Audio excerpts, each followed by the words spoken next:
अस्सलाम वालेकुम dear student. आज हम आईसीएस पार्ट 2 की मैथ का चैप्टर नंबर 3 उसकी एक्सरसाइज 3.6 कंप्लीट इस वीडियो में करेंगे।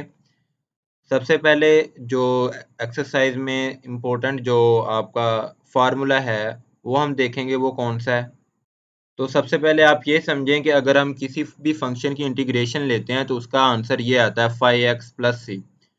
तो अगर क्या हो इंटीग्रेशन के साथ हमें लिमिट भी दी हो, लोअर लिमिट और अपर लिमिट, नीचे वाली लोअर लिमिट होगी, ऊपर वाली अपर लिमिट, तो उस फंक्शन की इंटीग्रेशन तो वही आएगी लेकिन उसके साथ क्या आएगी, लिमिट आएगी। लिमिट को आप ये बार ब्रैकेट बनाकर भी कर सकते हो या फिर ये स्क्वायर ब्रैकेट बनाकर शो कर सकते हो। उसके बाद आपने पहले उस फंक्शन में अपर लिमिट पुट करनी है माइनस उसमें क्या पुट करनी है, उसकी lower limit. B upper limit थी, ए क्या थी, लोअर लिमिट।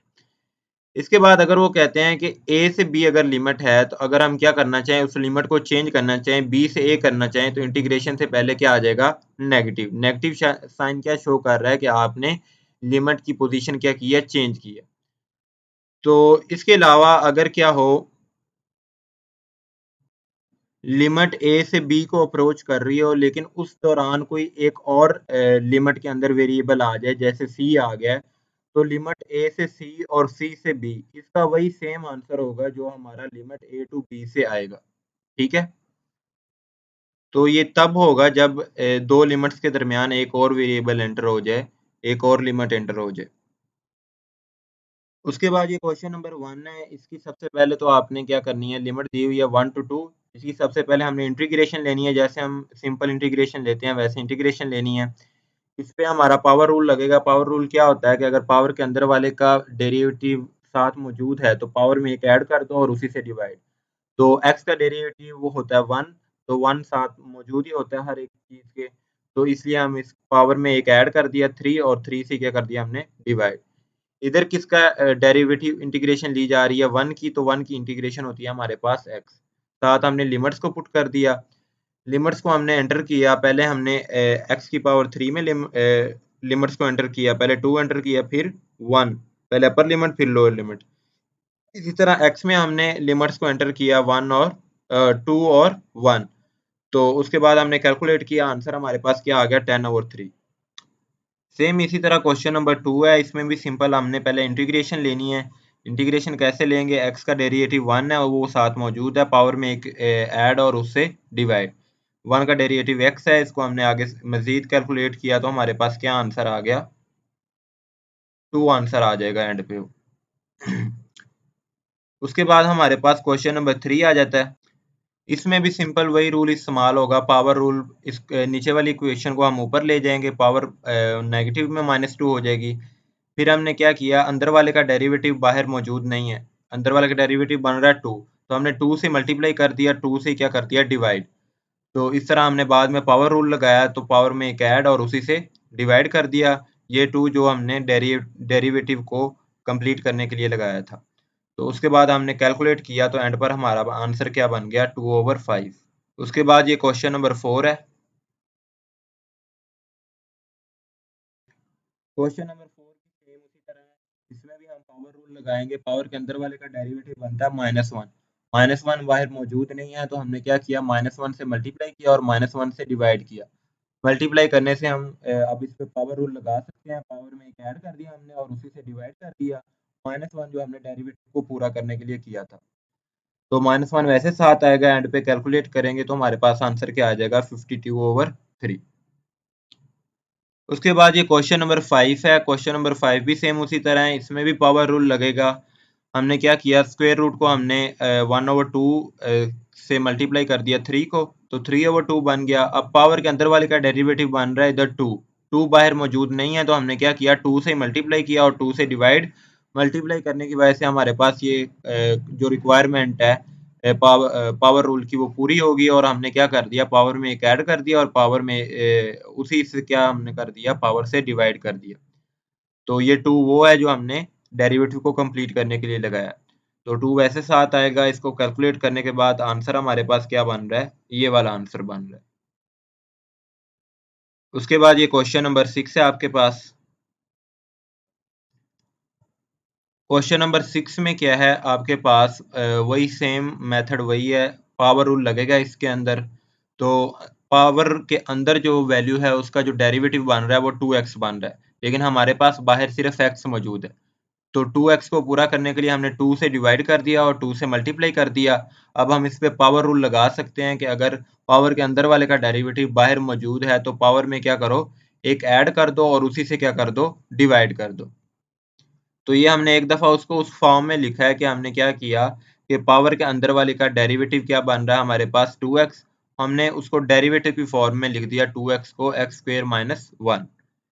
तो अगर आप इसको नहीं भी लिखते तब भी आप डायरेक्टली क्या कर सकते हो, पावर में एक ऐड कर सकते हो और जो पावर बनेगी उससे क्या कर सकते हो, डिवाइड कर सकते हो।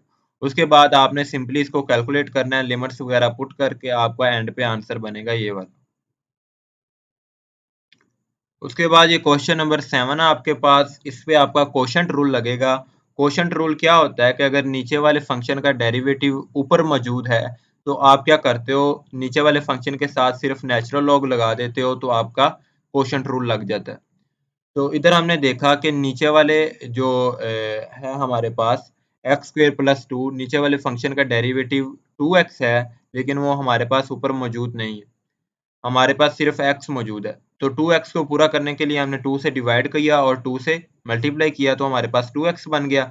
अब हम इसको लिख सकते हैं कि ये हमारे पास डेरिवेटिव बन गया नीचे वाले फंक्शन का। तो नीचे वाला फंक्शन ये था, इसका डेरिवेटिव क्या बन रहा है, 2x। तो हमने नीचे वाले फंक्शन को natural log x square plus two put कर दिया। उसके बाद हमने सिंपली इस पूरे फंक्शन में एक दफ़ा 2 लिमिट पुट की और एक दफ़ा 1 लिमिट पुट की। इसको कैलकुलेट किया तो हमारे पास ये बन गया। इस पे हमने नेचुरल लॉग का लॉ का जो रूल होता है वो लगाया कि अगर नेगेटिव हो तो हम क्या कर सकते हैं, डिवाइड कर सकते हैं। इसके अलावा अगर मल्टीप्लाई हो रहा हो तो हम ऐड कर सकते हैं, ऐड हो रहा हो तो हम मल्टीप्लाई कर सकते हैं।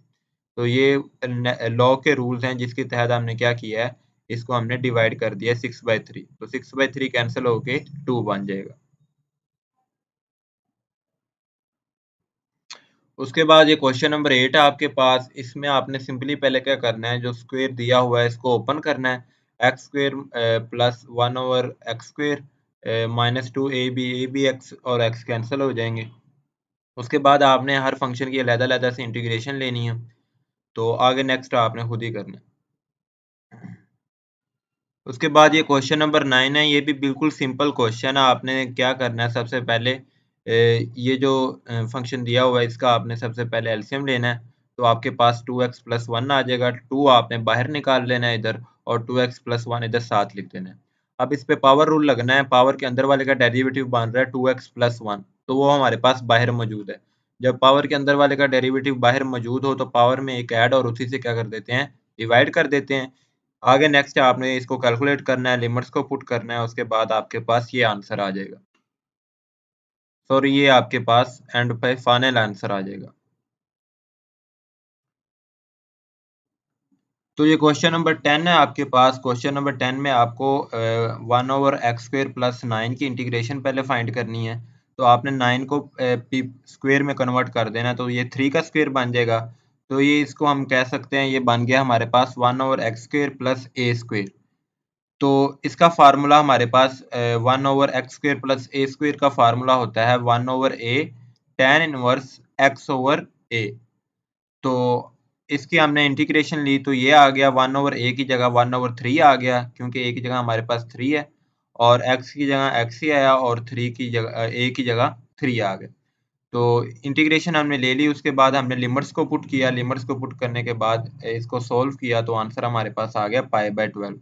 अगर डिग्री में भी आंसर आए तो आपने क्या करना है, उसको रेडियन में कन्वर्ट करने के लिए पाई/180 से पहले मल्टीप्लाई कर लेना है, तो आपके पास आंसर किस में आ जाएगा, रेडियन के अंदर आ जाएगा। उसके बाद क्वेश्चन नंबर 11 है, ये सिंपल क्वेश्चन है, आपने इसकी इंटीग्रेशन लेनी है। इंटीग्रेशन क्या आएगी, साइन टी। साइन टी के बाद उसमें आपने लिमिट पुट कर देनी है और इसका आंसर निकाल लेना है। इसके बाद क्वेश्चन नंबर 12 है आपके पास। क्वेश्चन नंबर 12 भी सेम है, इसमें आपने पावर रूल लगाना है।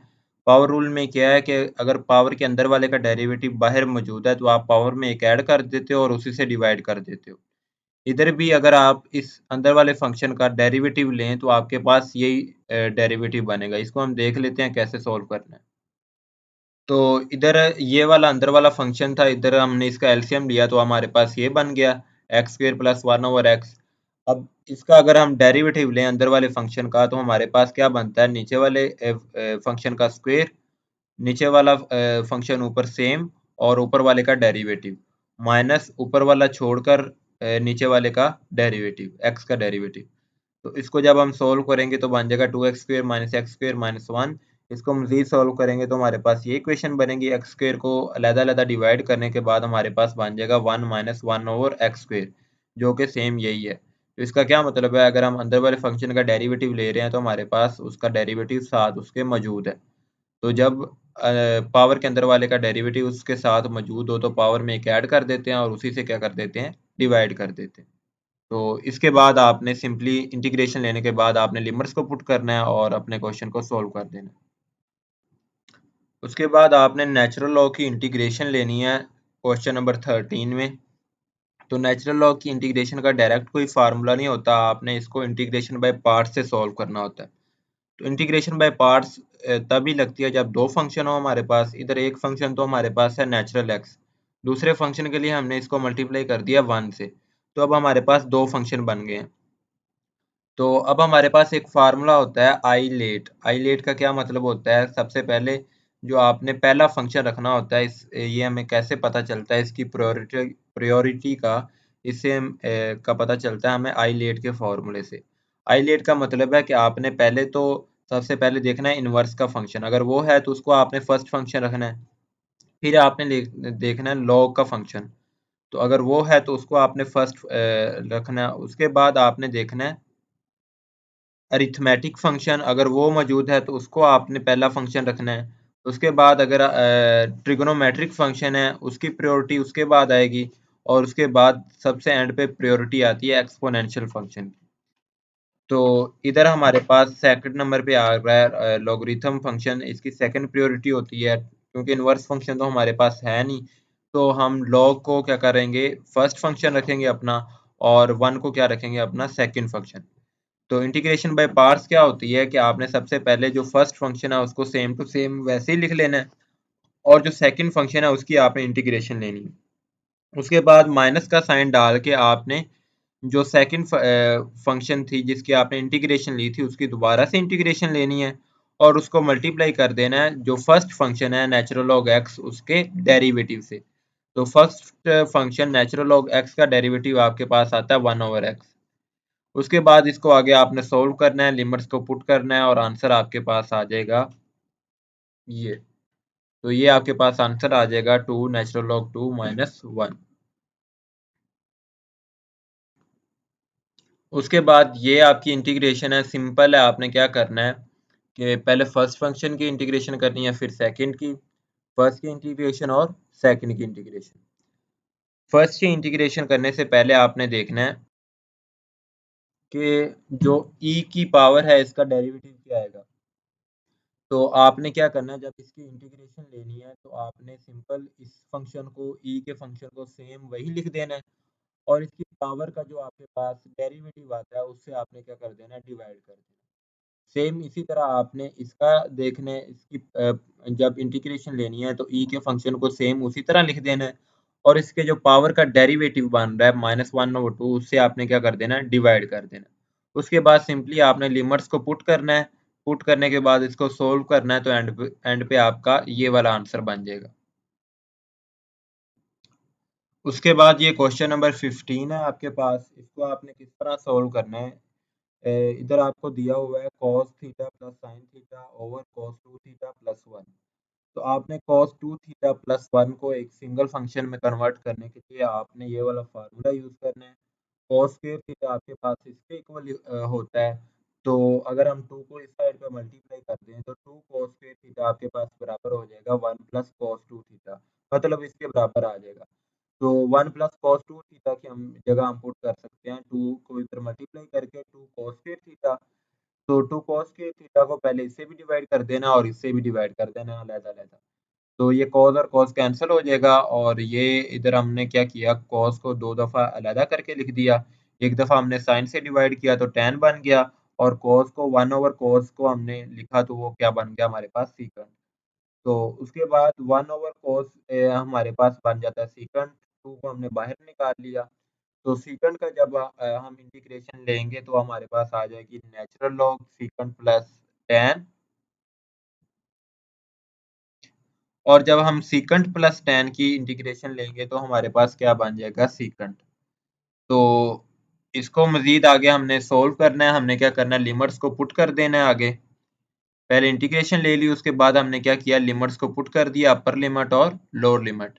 पहले इसमें पुट की अपर और लोअर, पहले पाई/4 को पुट किया दोनों में, फिर 0 को पुट किया, फिर हमने इधर पाई/4 को एक दफा पुट किया और फिर 0 को पुट किया। तो इसको आगे सोल्व करने के बाद हमारे पास एंड पे ये आंसर बन रहा है।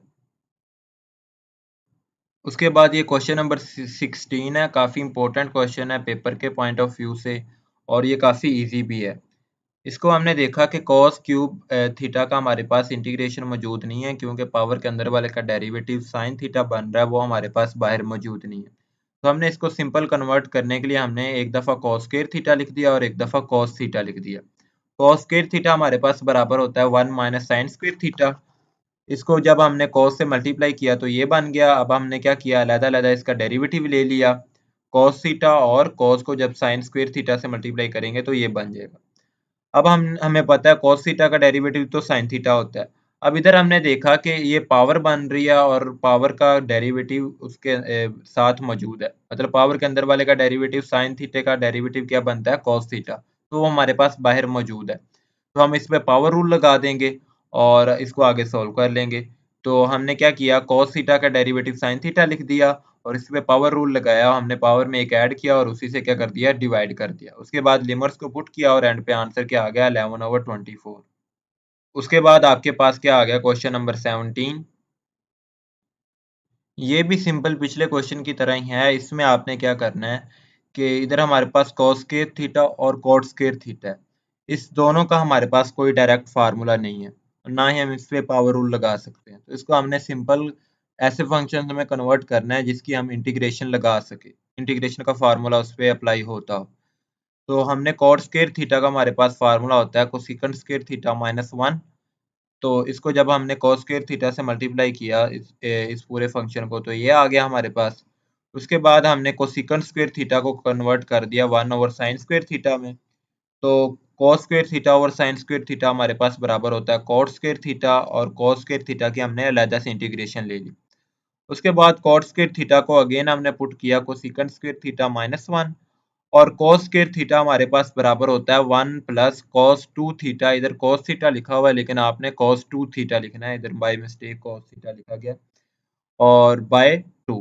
तो cos स्क्वायर थीटा हमारे पास बराबर हो गया 1 प्लस cos 2 थीटा ओवर 2।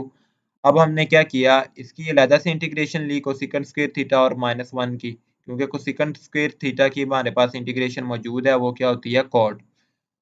तो इधर हमारे पास cos की भी इंटीग्रेशन मौजूद है, वो क्या होती है हमारे पास sin। तो हमने अलग-अलग इन पे इंटीग्रेशन अप्लाई कर दी, 1/2 को इधर बाहर निकाल लिया हमने, और थीटा 1 की मतलब इंटीग्रेशन हमने ली। फिर हमने cos 2 थीटा की इंटीग्रेशन ली, जो कि इधर cos थीटा लिखा गया लेकिन ये क्या है cos 2 थीटा है। तो cos 2 थीटा की हमने इंटीग्रेशन ली अलग से। तो उसके बाद हमने इनमें लिमिट्स पुट की, इधर 1 की इंटीग्रेशन हमने ली है, 1 इधर लिखा नहीं हुआ, आपने चाहें तो लिख लें, नहीं तो ना भी लिखें तो 1 ही कंसीडर किया जाएगा। तो उसके बाद लिमिट्स को पुट करने के बाद एंड पे आपका जो फाइनल आंसर बनेगा वो ये बनेगा 9√3 माइनस 10 माइनस पाई/8। अगर जहाँ पे आपका एंगल डिग्री में आंसर आ रहा हो तो उसको रेडियन में कन्वर्ट करने का तरीका ये होता है कि आप पाई/180 से उसको मल्टीप्लाई कर दें तो वो किस में कन्वर्ट हो जाएगा, रेडियन में, यानी पाई की फॉर्म में कन्वर्ट हो जाएगा। उसके बाद क्वेश्चन नंबर 18 है, ये भी बिल्कुल आपका सिंपल क्वेश्चन है और काफ़ी इंपॉर्टेंट भी है इम्तिहान के लिहाज से। इसको आपने कैसे सॉल्व करना है कि हमने क्या किया, cos 4 थीटा cos 4t को हमने पुट कर दिया cos स्क्वायर t का होल स्क्वायर। तो cos स्क्वायर t हमारे पास बराबर होता है cos स्क्वायर थीटा हमारे पास बराबर होता है 1 प्लस cos 2 थीटा ओवर 2 के। इसका हमने आगे स्क्वायर फाइंड किया, 1 a का square plus 2ab plus b का स्क्वायर। तो 4 हमने बाहर निकाल लिया इधर। फिर हमारे पास आ गया cos स्क्वायर थीटा। तो cos स्क्वायर थीटा बराबर होता है 1 प्लस cos 2 थीटा ओवर 2, क्योंकि इधर 2t पहले था तो इधर इधर क्या बन गया 4t बन गया। तो फिर हमने 2 का एलसीएम लेकर हमने 2 को बाहर निकाल लिया। उसके बाद हमने सब फंक्शंस की इंटीग्रेशन फाइंड की। इंटीग्रेशन अब फाइंड हो सकती है cos की भी और इस cos की भी। तो इंटीग्रेशन फाइंड करने के बाद जब हम इस cos की इंटीग्रेशन फाइंड करेंगे तो 4 तो पीछे बाहर आ जाएगा। cos 2 t की जब इंटीग्रेशन फाइंड करेंगे, cos की इंटीग्रेशन होती है sin थीटा, और जो एंगल की इंटीग्रेशन आएगी उससे हम एंगल का डेरिवेटिव आएगा उससे हम डिवाइड कर देंगे। इस तरह इधर भी cos की इंटीग्रेशन होती है sin, और जो एंगल का डेरिवेटिव है उससे आपने क्या कर देना डिवाइड। उसके बाद सिंपल अगर आप चाहें तो इधर हमने इकट्ठी लिमिट्स पुट कर दी हैं सब फंक्शंस के अंदर। पहले इस सब में अपर लिमिट को पुट किया और फिर सब में माइनस करके लोअर लिमिट को पुट किया। इससे भी आपका आंसर सही आएगा। तो कैलकुलेट करने के बाद आपका आंसर एंड पे बनेगा 3 पाई प्लस 8 ओवर 32। इधर जो एंगल के आंसर आए, जो भी आंसर आए, इधर पाई बाय 4 है मतलब 45 डिग्री आंसर आया था साइन 2 थीटा का, साइन 2t का, जब हमने पुट किया इधर पाई बाय 4 को। तो इधर आपने क्या करना है कि जो भी आंसर आए, अगर 45 आ रहा है तो उसको डिग्री में कन्वर्ट करने के लिए आपने पाई बाय 180 से पहले मल्टीप्लाई करना है। फिर एंगल को आपने पाई की फॉर्म में यानी रेडियन की फॉर्म में लिखना है, ताकि आपका जो आंसर है वो बुक के आंसर से मैच हो जाए। उसके बाद ये क्वेश्चन नंबर 19 है। इधर हमने सब्स्टिट्यूशन मेथड से किया हुआ है, लेकिन इसका एक और सिंपल मेथड भी है, वो मैं आपको करवाता हूँ। तो हमें इधर पता है कि अगर पावर के अंदर वाले का डेरिवेटिव उसके बाहर मौजूद हो तो हम उस पे पावर रूल लगा सकते हैं। तो पावर के अंदर वाले का डेरिवेटिव cos थीटा का डेरिवेटिव बनता है माइनस साइन थीटा। तो हमने माइनस का साइन एक दफ़ा बाहर भी लगा दिया और एक दफ़ा अंदर भी लगा दिया। तो बाहर वैसे ही रहेगा, अंदर वाले पे अब इंटीग्रेशन का फार्मूला अप्लाई कर देना, पावर में एक ऐड और उसी से डिवाइड। उसके बाद इंटीग्रेशन फाइंड करने के बाद हमने इसमें लिमिट्स पुट कर दी और एंड पे कैलकुलेट करने के बाद आंसर हमारा बन गया 7/24। उसके बाद क्वेश्चन नंबर 20 सिंपल क्वेश्चन आपके पास। इसमें हमारे पास जो फंक्शन दिए हुए हैं इसके हम डायरेक्ट इंटीग्रेशन फाइंड नहीं कर सकते, इनको हमने ऐसे सिंपल फंक्शंस में कन्वर्ट करना है जिसकी हम इंटीग्रेशन फाइंड कर सकते हो। तो tan स्क्वायर थीटा हमारे पास बराबर होता है sin square theta over cos square theta. इसको अंदर जब मल्टीप्लाई करेंगे तो हमारे पास cos स्क्वायर थीटा कैंसिल हो जाएगा, sin स्क्वायर थीटा बचेगा और ये हमारे पास बन जाएगा tan स्क्वायर थीटा। तो tan स्क्वायर थीटा को हम क्या लिख सकते हैं, सीकंड स्क्वायर थीटा -1। जिस तरह cot स्क्वायर थीटा को हम लिख सकते हैं कोसिकंड स्क्वायर थीटा -1, इसी तरह tan स्क्वायर थीटा को हम क्या लिख सकते हैं, सीकंड स्क्वायर -1। और जिस तरह हम cos स्क्वायर थीटा को लिख सकते हैं 1 प्लस cos 2 थीटा ओवर 2, इस तरह sin स्क्वायर थीटा को हम लिख सकते हैं 1 माइनस cos 2 थीटा ओवर 2। इसका जब एलसीएम लेंगे तो हमारे पास ये बन जाएगा। 2 को हमने बाहर निकाल लेना और सिंपल इस पे इंटीग्रेशन अप्लाई करनी है और उसके बाद लिमिट्स को पुट कर देना है और एंड पे फाइनल जो आंसर बनेगा वो 6 माइनस पाई ओवर 8 बन जाएगा आपके पास। उसके बाद आपके पास क्वेश्चन नंबर 21 है। ये भी बिल्कुल सिंपल क्वेश्चन है। इसका डायरेक्टली हमारे पास तो इंटीग्रेशन का कोई फार्मूला नहीं है। फार्मूला बनाने के लिए हमने क्या किया, इधर से हमने cos को कॉमन ले लिया है नीचे वाले फंक्शन में से। cos को इसलिए कॉमन लिया है कि अगर हम cos को कॉमन लेंगे तो 1 ओवर cos बराबर होता है सीकंट, और ये ऊपर जाकर क्या बन जाएगा सीकंट स्क्वायर थीटा। तो इसलिए हमने क्या लिया, cos को कॉमन लिया। तो cos को कॉमन लेने के बाद आपके पास रिमेनिंग ये बचेगा, क्योंकि आपने cos जो कॉमन लेते हैं उसको हमने दोनों फंक्शन से क्या करना होता है डिवाइड। इसको cos से डिवाइड करेंगे और इसको भी cos से डिवाइड करेंगे, तो आपके पास ये बचेगा। तो tan थीटा प्लस 1 बच जाएगा और सीकट स्क्वायर थीटा। उसके बाद ये सब्स्टिट्यूशन मेथड से किया हुआ है, हम इसको सिंपल दूसरे मेथड से करेंगे जैसे हमने पिछले क्वेश्चन किए हैं। तो उसके आगे आपने देखना है कि जो नीचे वाला फंक्शन है उसकी जो डेरिवेटिव है वो ऊपर बन रहा है। tan थीटा प्लस 1 का डेरिवेटिव बनता है सीकंड स्क्वायर थीटा, क्योंकि tan थीटा का डेरिवेटिव आएगा सीकंड स्क्वायर थीटा, 1 का डेरिवेटिव तो 0 होता है। तो टोटल डेरिवेटिव क्या बनेगा सीकंड स्क्वायर थीटा। तो अगर नीचे वाले का डेरिवेटिव ऊपर मौजूद हो तो हम क्या कर सकते हैं, हम नीचे वाले फंक्शन के साथ नेचुरल लॉग लगा देते हैं, तो यही हमारा क्या बन जाती है, दरअसल इसकी इंटीग्रेशन हो जाती है। तो नीचे वाले फंक्शन tan थीटा प्लस 1 के साथ हमने नेचुरल लॉग लगा दिया, ये इसकी इंटीग्रेशन होगी। उसके बाद हमने इसमें लिमिट्स को पुट किया और सॉल्व करने के बाद हमारे पास आंसर क्या आ गया, नेचुरल लॉग 2। उसके बाद आपके पास आ जाता है क्वेश्चन नंबर 22। ये काफ़ी ज़्यादा इजी क्वेश्चन है और काफ़ी इंपॉर्टेंट क्वेश्चन भी है। इसको सॉल्व करने का काफ़ी आसान तरीका है, क्योंकि इधर मॉड दिया हुआ है। मॉड का मतलब है कि पॉजिटिव वैल्यू भी इंक्लूड है और नेगेटिव वैल्यू भी इंक्लूड है। तो आपने एक दफ़ा इसको क्या लिख देना है, नेगेटिव, और एक दफ़ा इसको लिख देना है पॉजिटिव में। ठीक है, इससे आपने परेशान नहीं होना है, इसको आपने ज़हन में नहीं रखना। आपने सिंपली क्या करना है, इसको एक दफ़ा नेगेटिव पुट कर देना है और एक दफ़ा इसको प्लस में पुट करना है।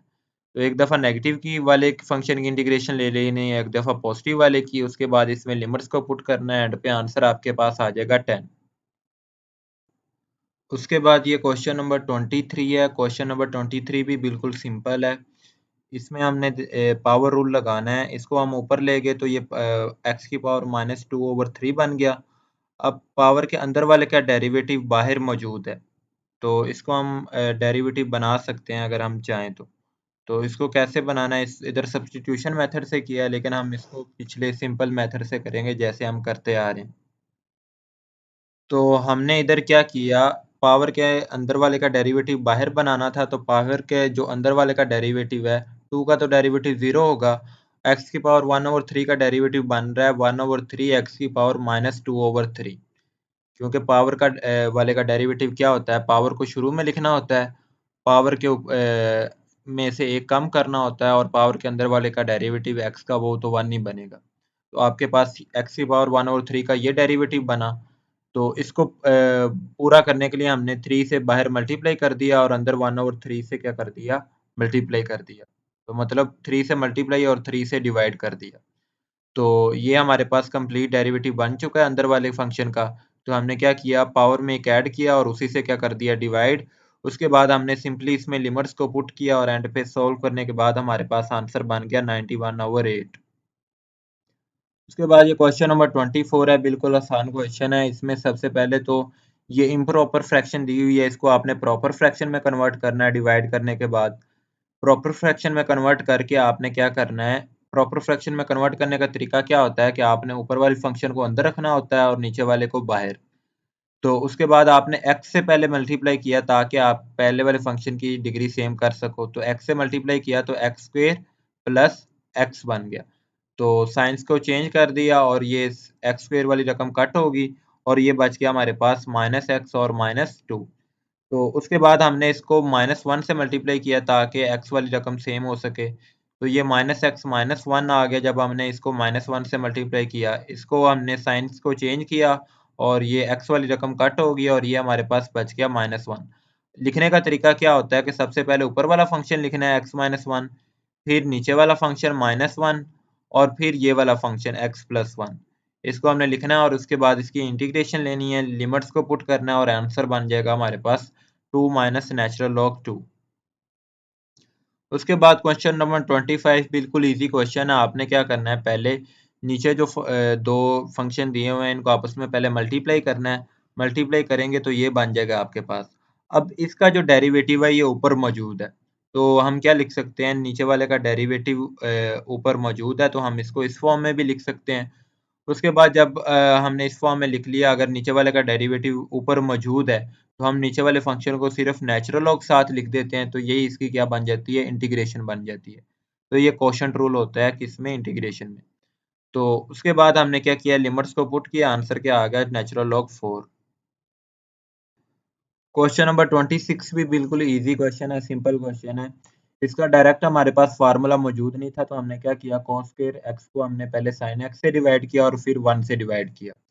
उसके बाद हमने जो कटिंग होते थे कटिंग करके हमारे पास एंड पे बन गया सीकेंट x और tan x। sin x over cos x tan x बन गया और 1 over cos x secant x बन गया और 1 ओवर cos स्क्वायर x हमारे पास सीकेंट स्क्वायर x बन गया। अब इसकी हमने सिंपली इंटीग्रेशन ली। सीकेंट x tan x की इंटीग्रेशन होती है सीकेंट x और सीकेंट स्क्वायर x की इंटीग्रेशन होती है tan x। उसके बाद सिंपली लिमिट्स को पुट किया और आंसर क्या बन गया, √2 माइनस 2। ये जो √2 आया ये आपका टेबल से अगर आप आंसर निकाल सकते हो या अगर आपके पास फुल फंक्शन कैलकुलेटर है तो आप उससे इसका आंसर निकाल सकते हो। सीकेंट 0 का आंसर आएगा आपके पास √2। उसके बाद ये क्वेश्चन नंबर 27 बिल्कुल इजी क्वेश्चन है। इसमें आपने क्या देखना है कि नीचे वाले फंक्शन का ऊपर डेरिवेटिव मौजूद नहीं है। तो आपने क्या करना है, सिंपली इसको पहले रैशनलाइज करना है। रैशनलाइज करने का तरीका क्या है कि आपने 1 प्लस साइन की जगह 1 माइनस साइन से मल्टीप्लाई और डिवाइड कर देना। उसके बाद ये रैशनलाइज होने के बाद आपके पास बन जाएगा 1 minus sine square theta. 1 minus sine square theta बराबर होता है cos स्क्वायर थीटा के, ताकि हम इसको एक फंक्शन में कन्वर्ट कर सके, इसलिए हमने इसको क्या पुट कर दिया, cos स्क्वायर थीटा। अब ये आगे सेम क्वेश्चन बन गया जैसे क्वेश्चन नंबर 24 था। आपने क्वेश्चन नंबर 24 का मेथड देखना है, सेम उसी तरह ये क्वेश्चन।